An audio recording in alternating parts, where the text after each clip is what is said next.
Hello, Unbreakable Mompreneurs. My name is Charisse Walker, your host, and today I'm here with Susy Cid. And if you are familiar with Pinterest, and if you want to be able to do more with Pinterest than you probably are right now, then this is the episode for you. She's built her business by using Pinterest, not the other social media platforms, and has done very, very well. So without further ado, Susy, why don't you introduce yourself to us?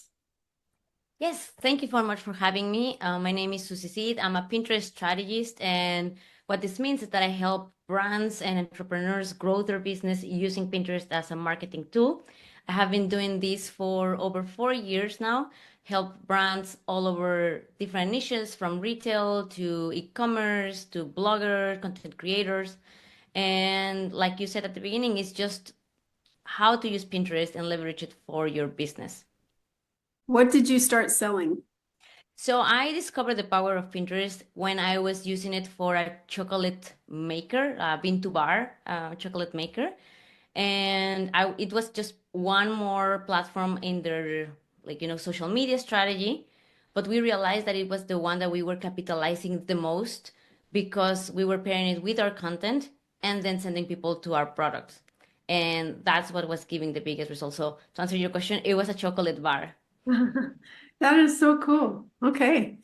And kind of give us a background and rundown because like you talked about, use Pinterest for recipes or for ideas on how to ask my kids' dates to prom. But how do you use it to sell things off of? Yeah, no, absolutely. I think a lot of people, I'll get like a little bit of background. First of all, you need to understand what kind of platform Pinterest is. I think a lot of people have the misconception that it's a social media platform, and that's why they don't know how to get the most out of it. And they don't even consider it as a marketing tool.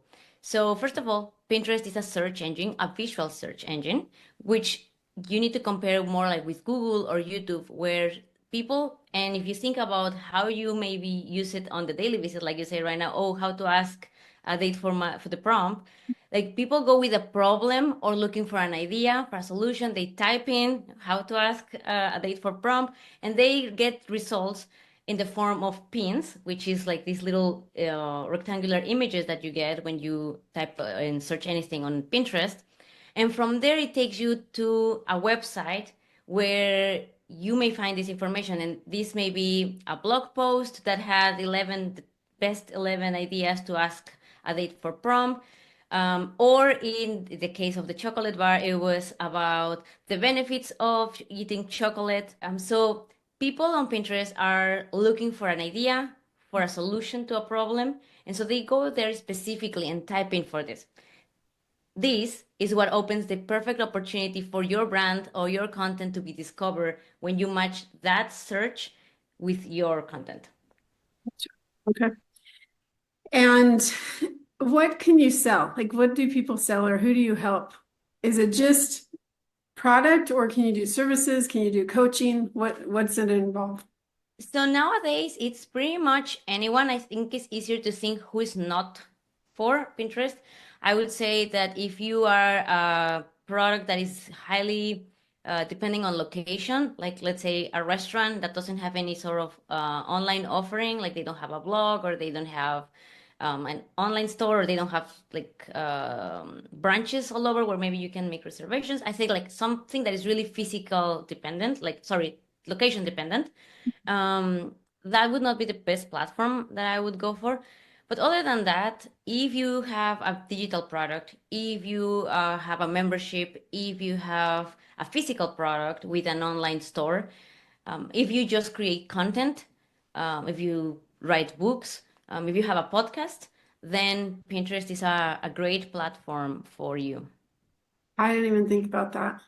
I honestly, that is because it's true. Do you run ads behind things on Pinterest or you can just put things on Pinterest? You have both options. So you have the organic side and then you have the paid ads. Depending on priorities, budget, goals, I recommend, but like for a content creator or for anyone to start an organic account, um, is free. And it's something that I think it should be part of any reliable marketing strategy because you need to have your immediate results type of fun platforms for your funnel, and then you need to have the ones that are long term, reliable sources of traffic or new people to your funnel. Interesting. All right. So what do you know now that you wish you would have known before regarding Pinterest? Like if someone's getting started. Okay.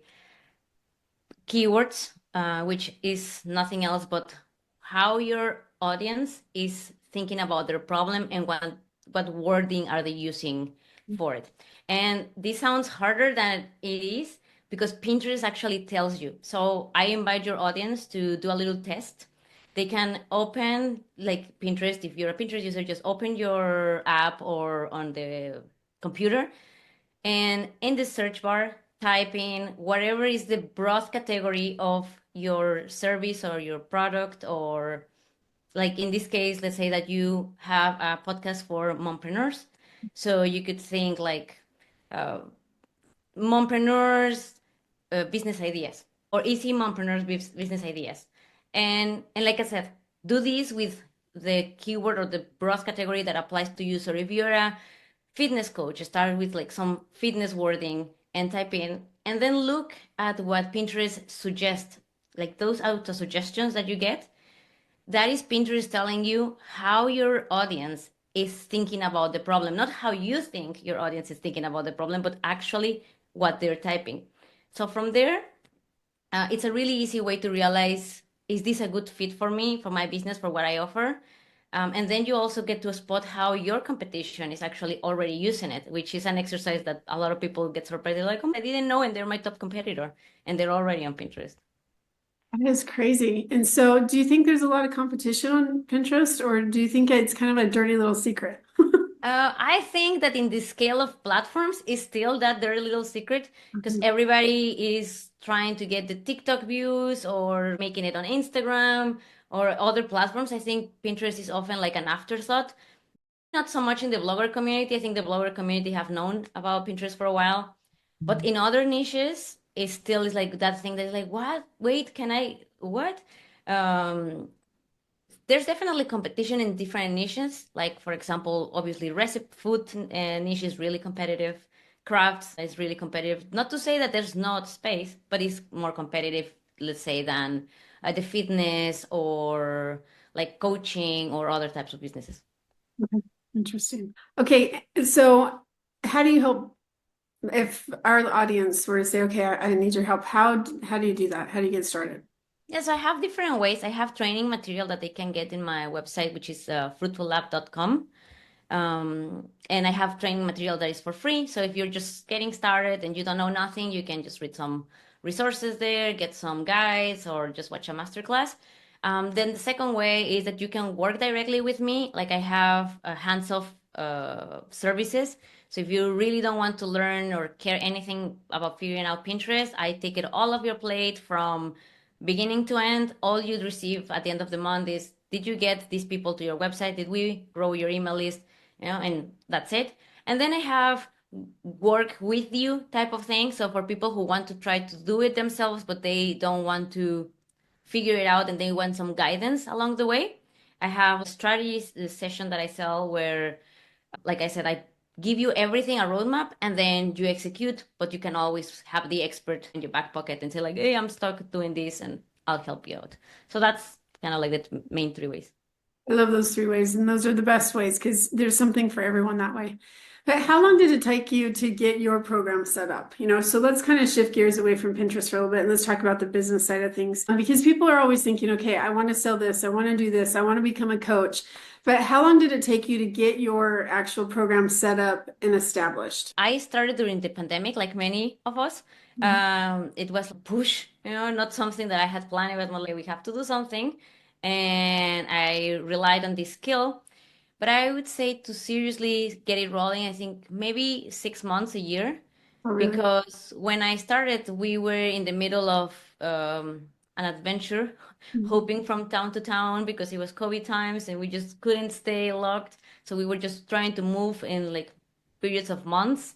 Mhm. Um, and I can say that it was really hard to start a business while you're also figuring out logistics of travel and while you're also changing your life all the time and living in your trunk of your car, because doing that was probably a mistake when I was starting my business because it took my focus. Once we settled, and I was able to dedicate the time to actually grow it, that's when I started getting like more clients consistently and learning more and actually delivering more value, setting more, creating more material, etc. Okay. Interesting. You do work with a lot of moms, right? Yeah, I do, yeah. So what do you see as their struggles in business? Well, I think, I don't know if it's like this, I don't see it as a struggle. Maybe I see it as like a characteristic. So they definitely have a lot of things in their plate. And I think it can be like something I observe with my clients is they're hesitant because they feel a bit guilty about putting money to certain things in their business. I think they may be prioritizing that and seeing it like, okay, it's a valuable thing. I shouldn't be trying to do it all. I think that's a common struggle that I've noticed with talking to my clients. Okay. So you traveled during the pandemic. So what are some things that you enjoyed by doing that? You mean like while traveling? Yeah. Well, definitely just seeing new places. That was always nice, like the feeling of freshness and everything and the discovery. That was really beautiful. Also, just to get to explore new cities. It's something that we really enjoyed. And then for my husband and I, which we were doing it together, we really like to be on the road. So just long drives was also really fun. What was your favorite place or your top three? Yeah, Montreal, which is where we end up settling at the end. Well, if you were sitting on a park bench and you sat down next to your 19-year-old self, what is some advice that we would give your 19-year-old self? Do it sooner. Like definitely start my own business sooner. I know I had the idea way before, but not maybe the courage or the kick or the motivation to actually do it. So start sooner, stick to it. I also, before I jump from many things to many things, never really giving time to one project to flourish because I would like change my focus to another thing. And after seeing the results of focusing, I would say stick with it for longer. Okay. Don't be so impatient. And it's paid off, right? It has paid off, absolutely, yeah. How did you find to do this as your passion? Like I said, so pandemic kick and I just had to figure out like I had just quit my job because I had another career plan that also flew off the window with the pandemic. And so I had to sit down, storm the list of like, okay, things that you like to do and brain map. My degree is business innovation. I have always worked in business development. I work on social media marketing, etc. But I never really enjoy the social media aspect of like Instagram, TikTok, Facebook. But I loved doing Pinterest. I loved the app as a user, and then I loved using it as a tool because it didn't feel draining. I really genuinely enjoy. It was a puzzle for me to do to create a strategy, and then I enjoy the platform as a user. So that's when I was like, oh, I think this can be, and it's everybody needs traffic to their shops or to their blogs so I thought like, yes, this is what I really enjoy doing. That's great. Well, if our listeners wanted to get a hold of you, because I think it's a fantastic opportunity and idea to learn more and to not be competing against all the other social media platforms, how would they find you? Yeah, I'm in Instagram, ironically, fruitful__pin. Then my website is Fruitful Lab. That's fruit and then lab.com. And you can also just email me at susy@fruitfullab.com.